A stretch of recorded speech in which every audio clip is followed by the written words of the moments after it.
Wendy, if you can just accept the unmuting. There we go. Okay, good evening.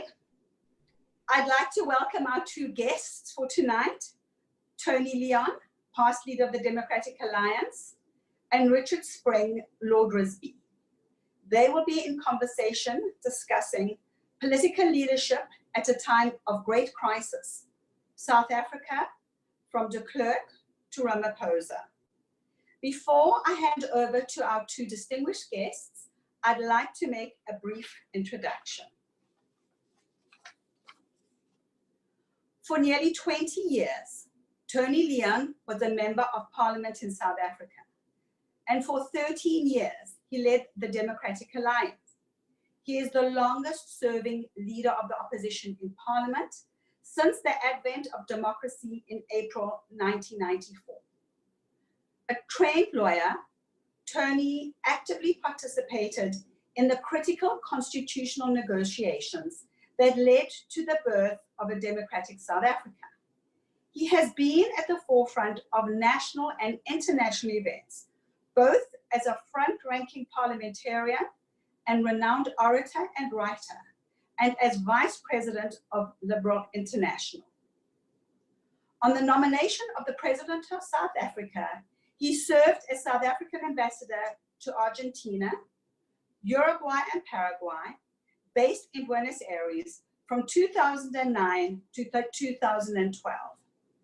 After standing down from the leadership of the opposition in 2007, he was awarded a fellowship at the Institute of Politics, John F. Kennedy School of Government, Harvard University.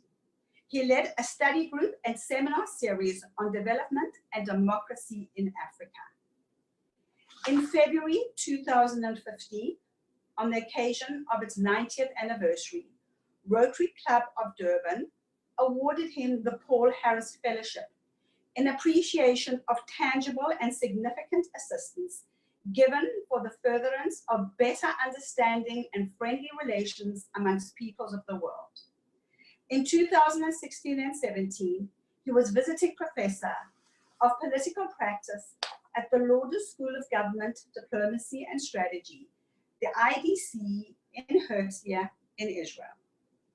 Tony Leon has been widely published in academic journals and in the media, and has authored 4 books. His most recent in May 2014, Opposite Mandela, Encounters with South Africa's Icon, to critical acclaim. Nelson Mandela said of Tony Leon on his retirement from political leadership in 2007, "Your contribution to democracy is enormous. You have more support for all you have done than you might ever read about." How lovely, Tony. Thank you for being here and welcome. I'm now going to introduce Richard Spring, Lord Risby, who was born in Cape Town and graduated in economics from Cambridge University. He worked in and wrote about the financial sector in New York and London as a VP of Merrill Lynch and subsequently of Lehman Brothers before entering the House of Commons in 1992 as a Suffolk MP, the 6th member of his family to do so. He was parliamentary private secretary in the Northern Ireland office and then the Ministry of Defense. In opposition, he was Shadow Minister for Culture, Media and Sport, Deputy Conservative Spokesman on Foreign Affairs, then was Shadow Paymaster General. As Vice Chairman of the Conservative Party, he organized the party's business and city relationships, and in 2010, he entered the House of Lords. He currently has an extensive range of cultural and charitable activities, government-appointed roles outside Parliament, and is one of the Prime Minister's trade envoys. So, welcome, gentlemen. I'm going to hand over to you, and I'd just like to say to those who are listening to us, please post your questions on the chat app, and Carly will take and moderate questions at the end of this presentation. Thank you. Tony, Tony, I just wanted to say that after that, you had a ringside seat from day one, because the day you entered Parliament, it was that momentous speech by F.W. de Klerk. And he actually, from being right of his own apartheid party, came to a conclusion that change had to happen. And you saw it happen. He led it through with great bravery and risk to himself politically. But the reward was a peaceful transition and, of course, the Nobel Peace Prize. I'm just interested in your perspective on what persuaded him to do this and what the consequences were. Well, yeah, thank you. First of all, thank you very much to Wendy and our mutual friend, Yes. Linda Gross, who actually suggested my participation in this. And thank you for stepping up, Richard, and Wendy, for this great series. I've so enjoyed watching. To answer your question, Richard, yeah, my first day in Parliament was on the 2nd of February, 1990. I was very much at the back of the chamber as the youngest, or one of the youngest MPs. I was 32 at the time, so a long time ago. I'm now 63. And it was an extraordinary speech. I described when I wrote a book of those times as something of thermonuclear intensity, and we're still feeling the after effects today. Of course, there's a contested history why FW did what he did and said what he said, and he's got his view, and there's a lot of other views. But I think, you know, beyond really debate, there were a number of choices before him and the country in 1990, and he made a very decisive choice, and he decided to, the first one in a long line of National Party prime ministers and presidents, you know, to read the writing on the wall and actually realize it wasn't addressed to someone else, it was addressed to him, and to act with the dispatch and the courage that you suggested. Now, of course, whether FW anticipated the consequences of everything he did, well, that's perhaps in the realm of controversy, because I think he had another outcome in mind, probably didn't anticipate relinquishing power completely in 4 years, which is what it amounted to. And I'm reminded of the fact about 15 years ago, there was a delegation from the Israeli, then as now Likud government, coming to Cape Town.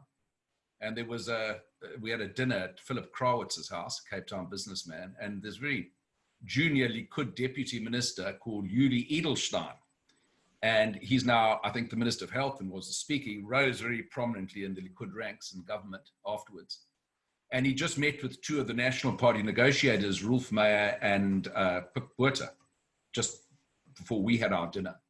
So I said to him, Yuli, I said, what do you think of them? What was your response? He said, oh, we know who to consult if we're going to give up power, but that's not on our agenda. So, you know, I always reminded of that, because whether de Klerk intended to or not, he relinquished power within 4 years. And that's not an easy thing to do. It's in some ways much more difficult to give up power than to accede to power. And I think that is a remarkable thing. And there are very few occasions in world history where that has happened. And so that's why, when for all the other controversies which have happened since, I think the decision of the Nobel Committee to jointly award the Nobel Prize to de Klerk and Mandela was entirely justified and merited. Well, of course, that led the way to Nelson Mandela becoming president. And what can be said about him, this astonishing, revered and iconic figure? And again, it would just be interesting to have your perspective. You wrote this book opposite Mandela, and I suppose being in opposition against somebody like Mandela certainly had its difficulties, because he had this extraordinary reputation. But again, what do you think motivated him to really work in the way that he did to bring about a peaceful transition? And is it possible to say, one hardly dares pose this question, do you think that there were elements of his time as president that were actually somewhat unsuccessful? Is that possible? Oh yeah, all of the above, as they say. Well, the first thing I was just thinking as you were making those remarks about Mandela, you know, and me, sort of what sparked Milligan, you know, Hitler, my role in his downfall, Mandela, my role in his rise. But I was last year at a function in Johannesburg with our mutual friend William Hague, also, as you know very well, another leader of the opposition. in your country. And William said in his introductory remarks, the punch we had, he said, well, he said, I'm very pleased to see Tony Leon here. He said, we both led the opposition in our country in truly hopeless circumstances. He against Mandela, me against Tony Blair. And there's probably something in that. Although, of course, I was not the leader of the official opposition at the time. That was actually FW when he left the Government for National Unity, and then Martinus van Schalkwyk, of whom the least said the better, the latter at least. And, you know, it was extraordinary. And I never understood why Mandela really paid so much attention to me. I mean, my party at the time consisted all of me and 6 other MPs. The Democratic Party was a 7-man and woman outfit. And the National Party had 84 MPs or 90 or something. And within the next election, of course, we had become the official opposition and the Nats had been eclipsed, but de Klerk had left the stage by then. And, you know, there was something very interesting. And I realized that if anyone's read Mandela's autobiography, The Long Walk to Freedom, it was actually largely ghostwritten by Rick Stengel, who was also the editor of Time magazine. And Rick said in a subsequent interview, it was very, very much on point. He said that the thing about Mandela was his warmth and attitude to you was in inverse proportion to how close or far away you were from him. So he almost had a preternatural need to reach out to people who weren't on the same ideological wavelength and outside his family. And in fact, Mandela's successor, my successor as the ambassador, was Mandela's oldest daughter, Zenani. And I didn't deal with this specifically, but it's quite clear that inside the immediate family, there was often, you know, quite a lot of conflict and not always warmth. Whereas Mandela largely was incredibly warm, and he reached out and he engaged in a whole range of topics. That's why I could write a 250-page book about these encounters, because there were so many of them, and largely at his behest. And, you know, there was a lot of conflict between him and de Klerk, who we were talking about earlier. A lot of it in public and a lot in private. And both of them have written about it. Mandela had a great deal to say about it. And while, of course, you know, I assumed it was because of my magnificent personality and good looks that Mandela was attracted to me, I couldn't help but think that if I had led an 84-seat party and de Klerk had led a 7-seat party, there might have been a difference in the relationship. But those were the facts at the time. But anyway, having said all that, he was a remarkable leader. He was, and you know, I said when he left Parliament, because we had an opportunity to pay tribute to him in his presence, and we were very much alive in 1999, I said, you know, you transcend normal politics. You're in the stratosphere. The rest of us are very much down here in the cumulus clouds, and you're right up there beyond. And that was true. But I think the truth about Mandela and how he did what he did and the extraordinary ways he did them, we're all the beneficiaries of that, is that, to quote Walt Whitman's Song of Myself, he was large, he contained multitudes, and there were a whole lot of different Mandelas. There was this Edwardian gentleman, there was the revolutionary, there was a man who reformed his party in terms of turning it towards the market economy.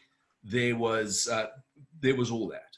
And he managed to embody these contradictions, and through his struggle and sacrifice, to put them to very good service. You know, I never knew, because obviously I know John Carlin wrote the book, but as do you, on Invictus. But in the film Invictus, the doppelganger of Mandela, Morgan Freeman, is, he says that when Mandela made one of the many lead from the front decisions, you know, to actually keep the Springbok name and the symbol, which all the radicals in the ANC want to get rid of. And Mandela says in the film, whether he said in real life, I don't know, but he certainly characterized this. He said, we must surprise them with our restraint and generosity. And that was, I think, a very good epitaph of his presidency. That's on the upside, and most of it was an upside. It really was an anni mirabilis of 5 years. There were downsides. The truth of the matter is, a lot of what we're living with today in South Africa, the bad side, started under the Mandela presidency. There was a Congress of the ANC in 1997, when he was still president, which introduced the cadre deployment policy, which led to the ruin and rot of state-owned enterprises, and suggested, in fact, that the state should have control of the whole of society, not just the government. There's a document called The State, Property Relations and Transformation, happened on his watch. a 12 billion rand arms deal, which mushroomed into 65 billion rand and counting, happened on his presidency. And, you know, there were two early, not by our standards, absolutely minute scandals in the early days of his presidency when he could have set the bar higher. And the first concerned Dr. Nkosazana Dlamini Zuma in a play, the EU money squandered on a Sarafina AIDS play. And the first ANC leading member to call out corruption was Bantu Holomisa. And he was expelled with Mandela's enthusiastic support out of the party for doing so. And he formed the UDM. So it was a mixed bag in that sense. But, you know, in the main, there were far more positives than negatives. But I think there were, you know, some of the clues as to where we are now were salted even back then in those golden years. Well, we then move on to Thabo Mbeki, with whom you had a rather different relationship, I think. He was apparently notoriously thin-skinned. But in defense of him, one can say this: the growth rate in his presidency was 4.5%. He actually refused to go down the route of the ANC purposes, if you like, in their charter, which was land reform, the issues of capital controls. And so it was a more business-friendly environment, and the economy was actually growing at the time. He did, of course, make some rather strange observations about HIV/AIDS, for which you will be remembered. But, you know, you were dealing with somebody who really was very, very difficult when opposed in any way at all. So your observations about him would be very fascinating.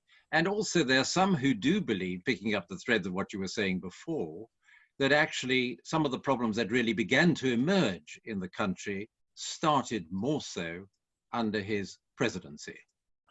Well, I think that's absolutely true. And look, Mbeki had a big problem. I mean, he took over from, you know, a secular saint called Nelson Mandela. And it's a bit like, if I might use a British comparison, you know, John Major after Thatcher. It's not easy.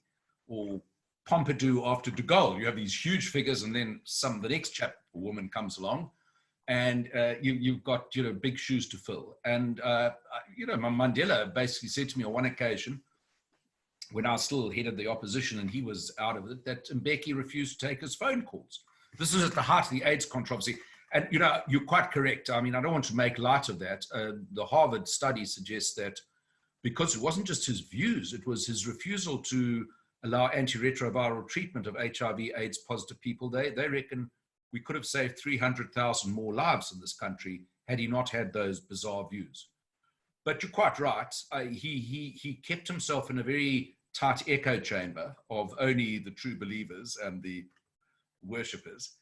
And outside voices were not welcome. Now, I was, you know, the leader of the opposition. It was my day job. But he didn't take kindly to criticism. But what really struck me one day, I was at a cafe in Cape Town having a cold drink. I have to say it was a cold drink, 3 o'clock in the afternoon. And a chap came up to me, I'd never met him before, and has introduced himself as Zwelinzima Vavi, who was the Secretary General of the mighty COSATU Trade Union Federation at the time. And we had a few chats. He said, Tony, I read in the newspapers people critical that you don't have any one-on-one meetings with Mbeki. He said, I need to tell you something. I've never had a one-on-one meeting with Mbeki. Oh, really? It was the most extraordinary thing. I mean, here was this head of one of the 3 pillars of their alliance, and he'd never met with the president, except obviously when they had general get-togethers, but not one-on-one. So, you know, because Mbeki cut himself off from outside voices, even within his own party, and he got involved in what I call the politics of paranoia, because at one stage, I don't know if people remember, he accused, believe it or not, Cyril Ramaphosa and Matthews Phosa, who was an ANC leader in the Mpumalanga area, and Tokyo Sekwali, of being involved in a coup against him. And, you know, this was all symptomatic. But I think correctly, as you say, he was economically sensible. He once described himself actually as a Thatcherite. And he held the line. I mean, to be absolutely correct about it, when we went through the last great financial crisis, we're in one of unfathomable depth right now, in 2008, the global financial crisis, because of the Mbeki Trevor Manuel's stewardship at the National Treasury, our debt to GDP ratio was 22%. Now it's well over 80%. So we actually had some fiscal firepower with which to meet, the economic recession then. We certainly don't have it now. And so he was economically sensible, but I think he had these blind spots, and and those tended to occlude his wider vision, and I ultimately capsized his own presidency. We can get on to the next chap. Wendy was too polite to say he was the one who appointed me. I think I must have airbrushed it out of my CV that you read out. We think it's definitely one of the better decisions in his life. Of Jacob Zuma. But this larger than... Before we get on to JZ, of blessed memory, politically speaking at least, it's worth saying that, Mbeki lost to Zuma the presidency of his party in 2007, precisely because people thought at the time that Zuma was far more collegial, which he was, and that he was far more empathetic than Mbeki, which he was. And so I think very often the successor gets the job precisely because he's the polar opposite of his predecessor. Yeah, but you would have experienced that in your own political career. Exactly. Tony, we then move on to the extraordinary figure of Zuma. And, it's extraordinary to think that this larger-than-life extrovert character allowed what happened in South Africa to have a whole change of perception on the world of South Africa just in a matter of years. From this adored country with Mandela coming to see state capture, to see corruption setting in, and a whole change that became very dramatic. And everything perhaps that has gone wrong in South Africa very directly arises out of this man's presidency. Again, I'm always intrigued and fascinated at how he permitted this, what the point of this was. What was it about his character? It wasn't a stupid man at all, that actually allowed this to happen with all the consequences, reputational and actually practical for the country. Well, I think that's the $64 question, or Mr. Ramaphosa's figure of 1 trillion rand lost due to state capture under Zuma. That's 1 trillion rand question. Probably $64 will soon be worth 1 trillion rand, but that's another matter. I hope not. Richard, there are a number of answers to that. Primarily, it's the ANC. I mean, the fact is that the ANC gave us Zuma. And because the checks and balances in our constitution, although formally quite impressive, are actually in reality very difficult when you have a very dominant one-party system, which we've lived under for 26 years now, and the previous regime for 48 years, or 46 years. So South Africa's only had 2 versions of nationalism. First, there was Afrikaner nationalism. Now you've got African nationalism. And I'm very anti-nationalist. I'm also, not because I have any great insights, but when I was a constitutional law student at Wits University, we had a professor of constitutional law called Johan van der Vyver. And in 1980, it's a long time ago, we didn't have a proper democratic constitution or anything like it. Van der Vyver told our law class, he said, if you ever get the chance to write a constitution, just make sure that you write it as though your worst enemy comes to power, not your best friend. And it was very profoundly prescient observation given what happened under Zuma. And, Dikgang Moseneke, our very distinguished former Deputy Chief Justice, said that one of the problems with the constitutional negotiations, you can blame a lot of people, Mandela, de Klerk, me, whoever you like, is that far too much power, unchecked, was situated in the office, in the appointing authority of one person, the President of South Africa. And that is true. And then he made the clear and correct observation. He said, we thought we were legislating with a Mandela in mind. And then what he was too polite to say, we land up with a Zuma. So, the same presidency occupied by Mandela or Mbeki, and the same powers were given to Jacob Zuma. And as former President de Klerk said, rather Riley, I think a few months ago, he said, you know, the communists and the trade unionists were busy capturing the state for the National Democratic Revolution. Zuma was capturing the state for himself. So that's what happened.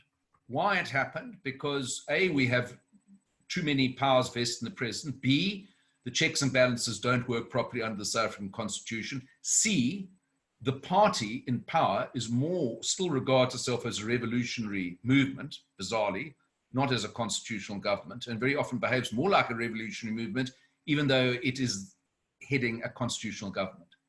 And then you get a constitutional delinquent like Zuma, and it's very difficult to reverse course. Tony, let's move on to something else, which I think is somewhat mystifying to people like myself who look from afar at what goes on in South Africa. We have now the Cyril Ramaphosa, and of course, he was regarded as a breath of fresh air. What an admirable change, and a sophisticated individual, a former trade unionist, and of course, a very successful businessman. But it's difficult to understand what is going on, because in the context of South Africa, the opposition has such a limited role. And it's rather perplexing. If you were an opposition in most countries where there's 40% unemployment, where the economy is extremely weak, it seems curious that the opposition doesn't have greater traction. Now, I know that there was an eloquent and very charming leader of your party, Mmusi Maimane, but I think in your eyes and the eyes of others, he didn't cut the mustard. But what is it that actually persuades the majority of the electorate in South Africa, despite all the difficulties that are very obvious, to go on essentially supporting the ANC?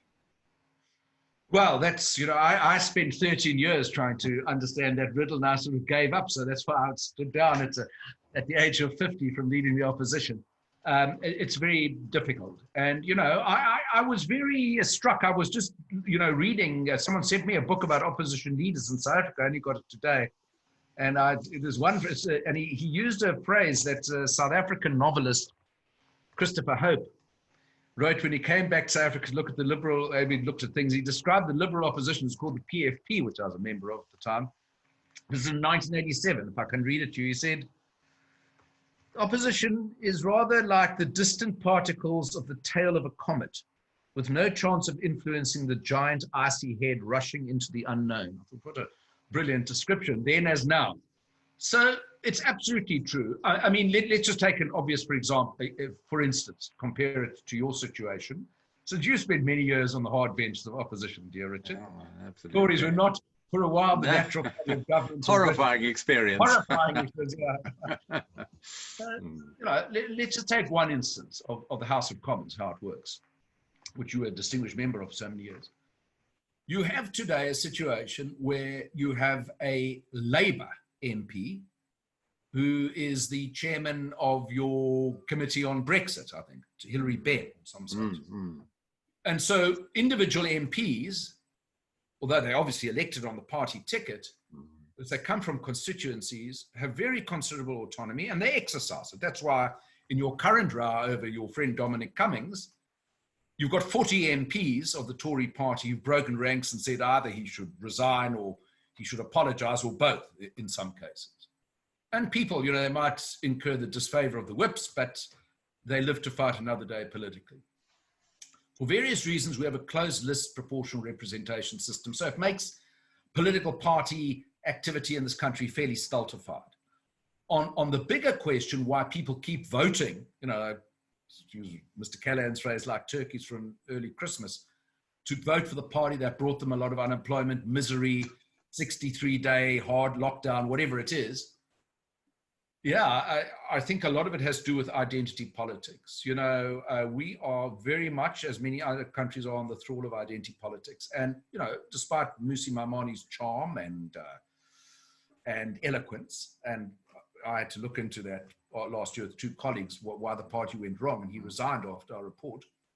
The fact is, he brought fewer black votes into the party in the last election than I brought in as leader in the 2000 local election. So, you know, it's a very small base potentially. But I do think, you've got to keep at it. People thought that Afrikaners, white Afrikaners, would never vote for a party, dare I say it, led by an English-speaking Jew. Well, they did, eventually. But it took a seismic change in the electoral landscape for that to happen. And I think it will happen again, and you've just got to, stay at it. But eventually you run out of steam. Look, I think the DA, is in the process of reinventing itself and rejuvenating itself. And it certainly without it, things would be, I think, a whole lot worse. And the fact is, I shouldn't say this, and speaking to you from Cape Town, where we have the highest 65% of the coronavirus cases in the country and the highest mortality, although it's still, thank God, relatively low by global standards, 524 in total in the country and 364 here. The fact is the Western Cape Health Services are better run, better administered, less corruptly delivered than all other 8 provinces combined. And so although we're in the eye of the storm here, they are better equipped to deal with it. And that didn't happen just because, of where we situated or because of the demographics of the population, because of a conscious decision on how you govern and how you administer things. And, the party is going to have to replicate that example, and it's had some setbacks, quite a lot of them. But I think, opposition is the absolute key determinant of how democratic or undemocratic we are. Well, absolutely. I just want to explore with you the Cyril Ramaphosa enigma, if you like. And I'd like to ask 2 questions which are related but separately. If we look at the economic situation, the trajectory has been going down for years, but here we have the ratings agencies putting a red pencil through this country's fortunes. We have high unemployment. We have a terribly weak economy. We have a very dire situation. Now, this is somebody who came in with huge expectation, very experienced and respected abroad, as going to be able to do something about this. And I'm just going to read what the German, French, Americans, Britain, and other countries actually wrote to him in very undiplomatic language. They said, and of course they account for 75% of foreign investment. They talk about the constant moving of the goalposts, particularly in mining, BEE targets, and intellectual property rights. And they say this, which is pretty devastating: impossible for any investor to come to South Africa without proper and comprehensive guarantees for his investment. Now, he must understand that attracting foreign investment is hugely important, and all that is required to have a buoyant economy. But what is holding back? Is it the situation within the ANC, the enemies, the rivalries, the prosumer element that exists that actually makes it impossible for him to do what presumably he's thought a great deal about to do? Well, if I'm uncharitable, but it's quite getting towards the late evening here, so let me be a bit mellow in my response. If I was uncharitable, I'd say Cyril Ramaphosa really wanted to become president, but whether he'd thought carefully about what he'd do with his presidency probably should now be open to question, because, it's not the beginning. We're now 2 years and 4 months into the Ramaphosa presidency, and the evidence so far is terrible. And I'm not talking about this dreadful pandemic before. I mean, our economy was in ICU. It's now in the morgue. But pre-COVID, it was in ICU. And, it's not what I say. It's what his finance minister said, whom I have a fond regard for, and quite a high regard too, Tito Mboweni. Tito tweeted out in January, that basically, if we don't do structural economic reform, game over. And he published a paper from the National Treasury 2 months before that tweet, and nothing had happened with it. So you've got to say to yourself, well, Ramaphosa, you're in charge. And if we go back to the beginning of our conversation, Richard, de Klerk, when he became president, whatever his pluses and minuses were during that presidency, presided over the worst result of the National Party in the election in 30 years. The National Party only got 48% of the votes in 1989. And what de Klerk then did was, with a white lie, he said, the electors voted irrevocably for drastic change. All he did was add the DP total to the NP total, which, of course, he'd spent the whole election bashing the DP as being satraps for the ANC, but leaving all those nasties aside. And he then set on a course of change, which he didn't deviate from, essentially, over the next 4 years. So Ramaphosa gets elected, and this is the allowance or the charity you'd give him. You say, look, he only got, only won by 179 votes out of 4,556 voting delegates. It means in corporate terms, we have a few corporates listening to this, he is a 51% shareholder, and the other shareholders got 49%, and they're all hostile. So 49% hostile shareholders in this party. And that's probably true. But, if you do it to Klerk, you start with your advantages and you press them as quickly as you can. Because one thing I learned, admittedly, as the leader of the opposition, not leader of the government, is that like money in the bank, political capital is at its height at the beginning and it's very quickly spent.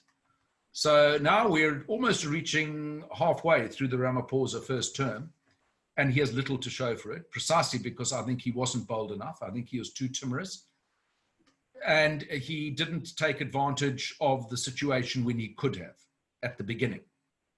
And now he's got this global pandemic on his own doorstep with all kinds of economic catastrophes here. The question is, I don't know what Cyril Ramaphosa really wants, because I was a bit taken aback the other day in a speech he made in what we call May Day here, Workers' Day, when he said, well, after the COVID, we must not tinker around the edges anymore. We need to have a radical economic transformation. And I pricked up my ears.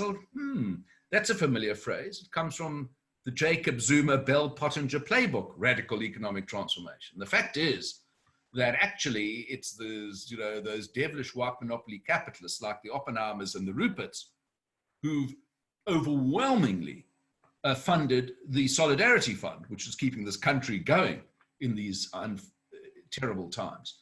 So, what is the real Cyril Ramaphosa? It's someone who's pro-reform, in favor of the market agenda of Tito Mboweni, or is it someone who's actually enraptured with radical economic transformation? And this kind of chameleonic caution is puzzling. I was your friend, Mr. Cummings, sorry. I don't know him. Quite cruelly and probably wrongly about David Cameron. He said he was a sphinx without a riddle. And, just looking at our current situation with Cyril, he started off this COVID response, the lockdown, with tidal waves of goodwill. I mean, I was sitting with Michal, my wife, and the rest of the country watching this first speech with all. That's statesmanship. That's decisiveness. 50 days later, the Sunday Times gave him the Mamparo Award, which is the political dunce cap in these parts, because he'd allowed these wayward ministers to trample all over it. He'd allowed himself to be contradicted by Dr. Zuma. He'd allowed these absurd regulations to take hold. And you had to say, well, is he in charge? And then, Boris Johnson, whatever his other plus or minus, even Donald Trump, heaven help us, actually go to the country or to the press conferences and explain themselves. Whether they do it well or bad is another matter. South Africa tonight is 63 days and nights into lockdown, and Cyril Ramaphosa has not answered one question yet on it. And I think that gives you an indication of a degree of caution and hesitation or uncertainty, which is not a good thing. Now, we must hope that he's surprised on the upside in the next weeks, months, and years, but let's see. Well, that just leads me, I think you've answered the thing, because look, every country in the world, to a larger or lesser extent, is going to have to face the reality of what this means in economic terms. And it's going to be very, very difficult for South Africa. So he could actually, if he was a true politician, like you are, Tony, of course, he could say to the electorate, look, I'm sorry, this is a crisis. We have to actually clear away any blockages to economic progress and reform and prosperity. And that includes some of the aspirations that we all have, i.e. land reform, more BEE, et cetera, et cetera. He could do that and say, I don't wish to do it, but we have no alternative. Or they could say, John, or the alternative, which may lurk, and he must be aware of this, is the IMF. And it's going in that direction. If the IMF are called in, and by the way, it happened to Britain in the 1970s, then it imposes really strict controls. It would be worse. So the politician in him, as a highly intelligent man, must be thinking about these things. But I think from what you've said, it suggests that perhaps he just, for whatever reason, won't respond in the way that I've suggested that some politicians might in the crisis that is going to unfold inevitably in South Africa. Well, exactly. Post-virus. Yes, and you know, that old cliche is now very well worn, you know, never waste a crisis. This is an opportunity, but it's an opportunity to do great good and do profound harm and more harm. And we're on the cusp here in South Africa, or to use another phrase, at the crossroads, you know, which road. And, you know, I sometimes feel with Cyril that it's not that he's malevolent or malicious, or he has a corrupt agenda like Zuma, but I can't help thinking, you know, the famous American sports coach Yogi Berra, who said, when you come to a fork in the road, take it. I can't help thinking with Cyril, that's exactly what it is. Well, a bit of this and a bit of that, and, you know, we'll go on. Well, that might have worked, you know, a few years back, but as you say, there's a much less forgiving climate now. It's much harder. And, you know, every dollar is now being fought for. And even if you go to the IMF, I mean, at the moment, without having any structural adjustment, we can only borrow from them under their rapid, whatever it's called, finance instrument, about 1% of our GDP under the quota that we've got. So that's not going to get us very much. So there will have to be some additional funds. And, you know, what are they going to do? Well, they could print money. We have the ANC Secretary General, Mr. Magashule, has a rather quaint but very ominous phrase. We must apply quantity easing, he calls it. Well, that actually means just printing it out. And, you know, I lived in Argentina, as you visited me there for 3 years. I know what it's like to live in a country with hyperinflation, which does precisely that. So that route ends in tears, misery, and ultimately with a sovereign debt default, which they are now on their 9th. Argentina's just posted its 9th sovereign debt default. So that doesn't have a happy ending. The IMF, as you say, comes with a huge number of adjustments, as they call it euphemistically, which I don't think the lefties here, who very much seem to command economic policy, will sit with. And the third thing is the spending cuts. Well, you know, before this crisis, it was a fantastic figure. I'm just writing a new book, so forgive me boring you. You know that we have inflated the public sector payroll, the people who actually work for the government, by saying like 25% more personnel in the last 10 years. And here's a number to think about, all you taxpayers who are watching this webinar. 29,000 public servants and SOE types and politicians earn more than 1 million rand a year in South Africa. This is a country, you know, where the minimum wage or even the average wage is, you know, maybe a tenth of that. And they're earning more than 1 million rand a year. And, you know, but in a sense, that's what keeps the government in power. So asking them to do the hard yards is asking them to take on their own constituency. But to go back to the beginning, to Klerk, Mandela, they were prepared to face down their own constituencies at critical moments. Both of them, actually. And that's why we got to the peaceful transition that we're in, or were in, and still are. And if that doesn't happen on the economic front, then to quote, actually, not I said it, Tito Mboweni said it in his tweet in January, game over. Tony, I imagine there's some questions that want to be asked now. So thank you both very much. So Tony, we're gonna start with you. So looking to the future, you know, as the longest serving member, head of the opposition for South Africa, you know, what do you see that the opposition needs to deliver in order to really be seen as a potential for South Africa's future? Yeah, I think that's, as I say, that's something that is the eternal dilemma of oppositions anywhere. And, you know, at this time, we obviously, while we're on a webinar rather than seeing each other face to face because we can't get together, it's perhaps interesting if we look at the situation in the United States, where you have a very, to some people, unpopular president and certainly controversial. And the head of the opposition, or the Democratic presumptive nominee, Joe Biden, barely gets a look in, because at this time, very few people are interested in what the opposition has to say. The opposition doesn't have power. The opposition can propose. They can't deliver, except where you do govern, such as in the Western Cape. I think what opposition parties have to deliver, in one word, is hope. Hope is a great mobilizing thing in politics. Hope of change, hope that they can get somewhere, and momentum that you can make a change. And the opposition lost a lot of momentum in the last election, had a lot of momentum under Zuma. You might recall that the opposition won control of the three big metros, Johannesburg, Pretoria, Tshwane, and Port Elizabeth, Nelson Mandela Bay. And those were regarded as absolute ANC strongholds, and they fell, not because the opposition was doing so well, but the opposition votes were enthused and the ANC voters were completely unenthused. So the opposition went to vote, the ANC didn't.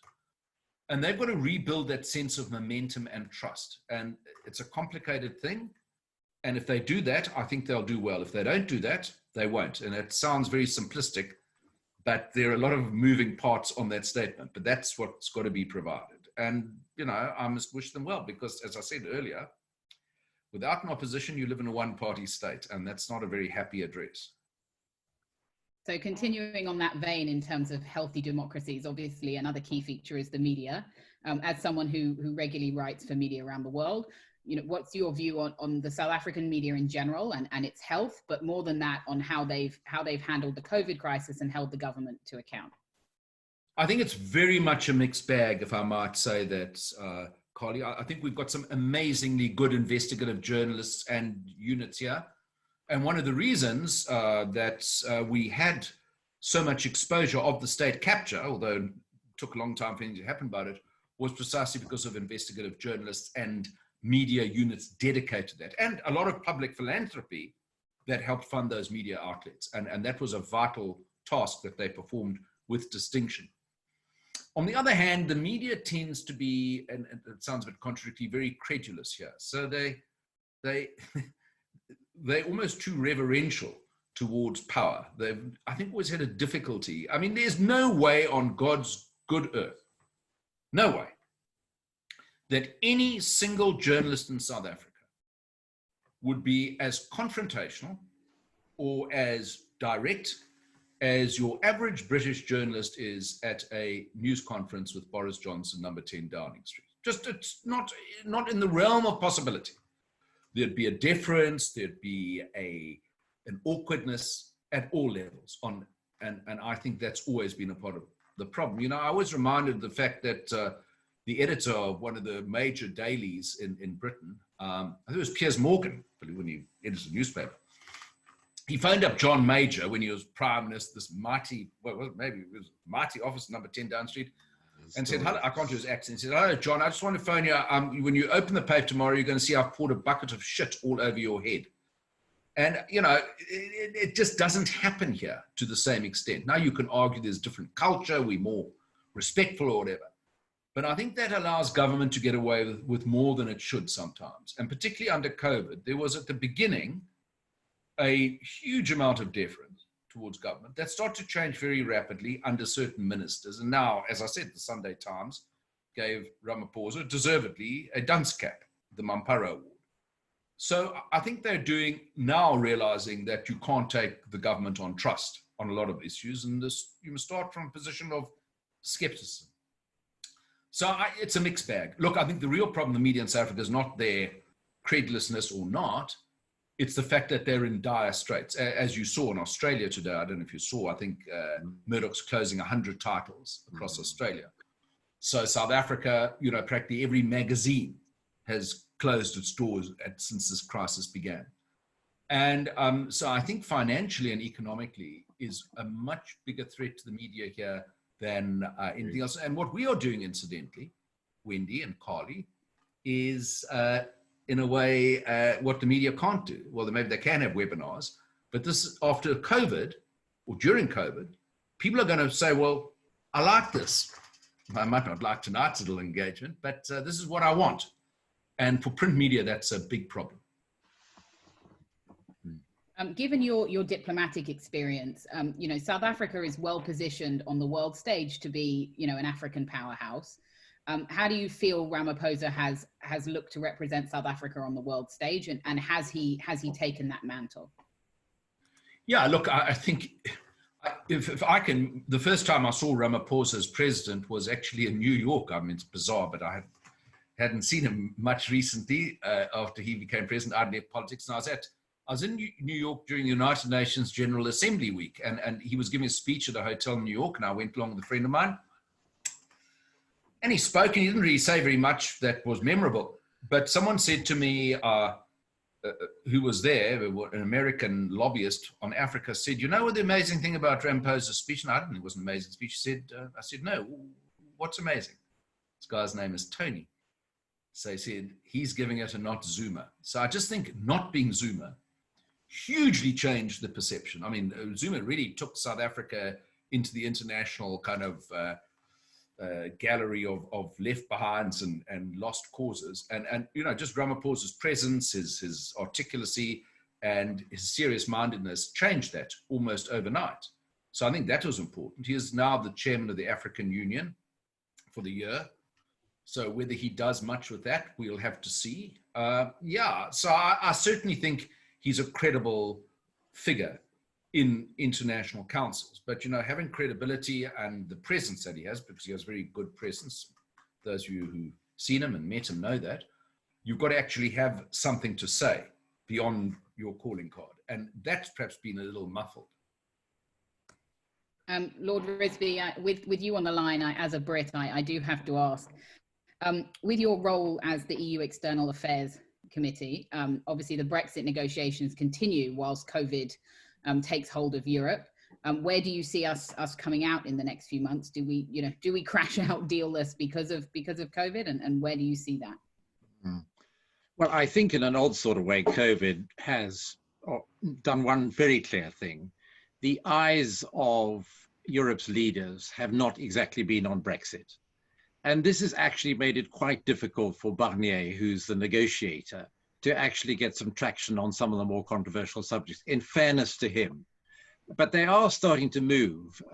There's a wonderful anecdote I'd like to tell you, that when Geoffrey Rippon negotiated our entry into the common market all those years ago, he told me that literally at 5 minutes to midnight, the Europeans turned around and said, by the way, we want a common fisheries policy.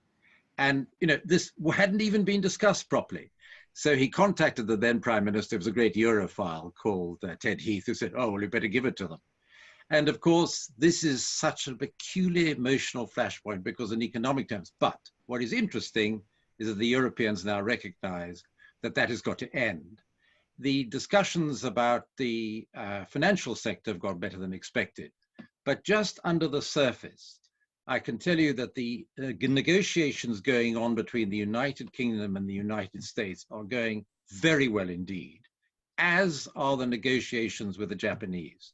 So what the British government is hoping that we make some good progress on that. There will certainly be a resolution by the end of this year, one way or another. But somehow we've made a concession on the Irish border thing.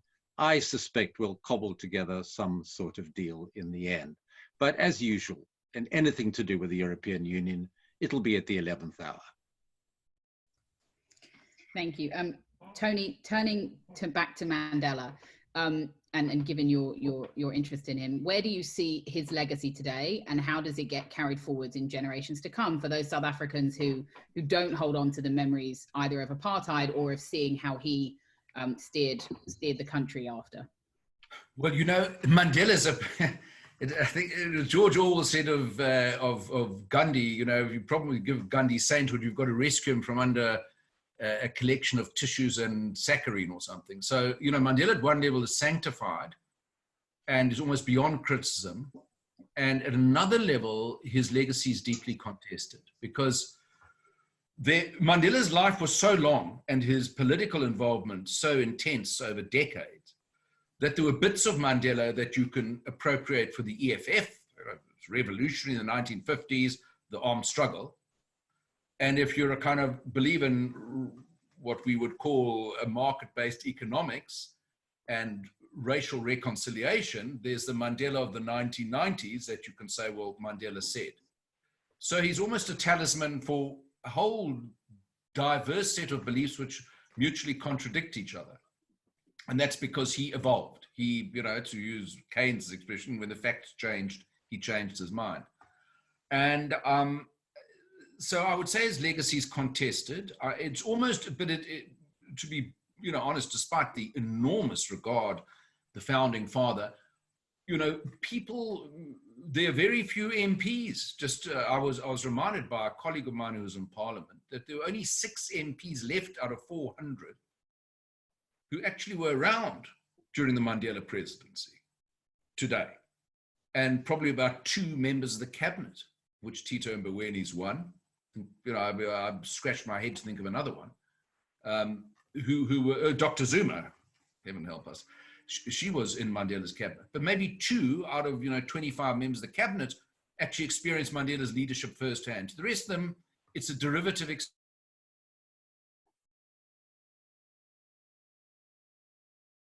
So yeah, I would say, and it's unclear, but if you were to have an elevator thing about Mandela, what he stand for, that's most memorable to most people, it was an idea of reconciliation, the Rainbow Nation. Mm. And then for the final one, talking of the future of South Africa, who you look to as the up and coming, those who are perhaps currently young in the party, but you believe could help take the country forwards? Well, obviously, I must speak about my own party. I know it better than the ANC. I mean, my friends in the ANC are all quite old now. They're in their 60s and 70s. So perhaps the younger generation I don't know very well. In the DA, they've got some very bright people in it. There's the leader, the acting leader, John Steenhuisen, started in politics when I was the leader. The finance spokesman, Jordan Hill-Lewis, their policy head, Gwen and Gwenya. They're all really, by my standards, they're very young. Dean McPherson, their trade and industry guy, some very smart academic called Leon Schreiber. There are people there who really could form the core of something significant. And they're people who I don't know that well, but who seem bright. There's one of the people trying to become leader of the party is a woman I've met once or twice from KwaZulu-Natal called Mbali Ntuli. She's certainly, got some people who think she's the real deal stuff.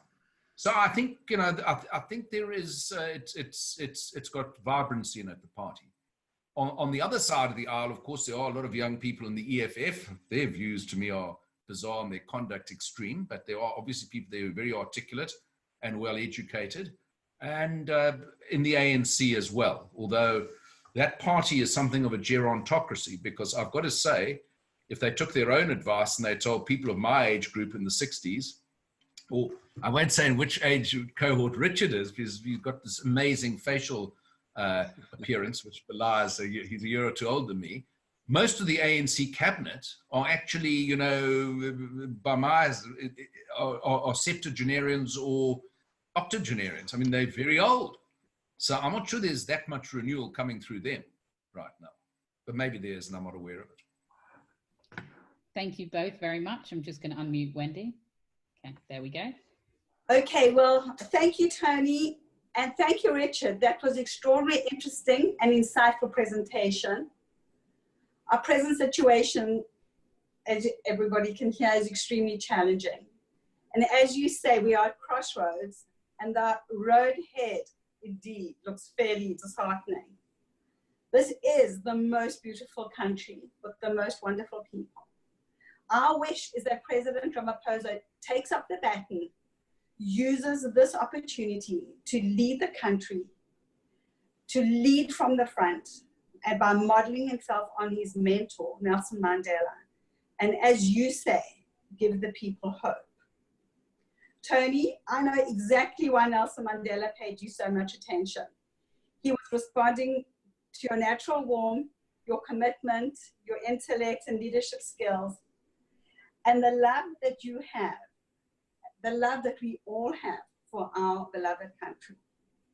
So on that note, I'd like to say thank you to both of you once again for tonight, and to close with the words of Toto. I bless the rains down in Africa. Yeah, thank you. Thank you, Wendy. Thank you so much. Thank you very much. Richard. Thank you. Yeah, thank you.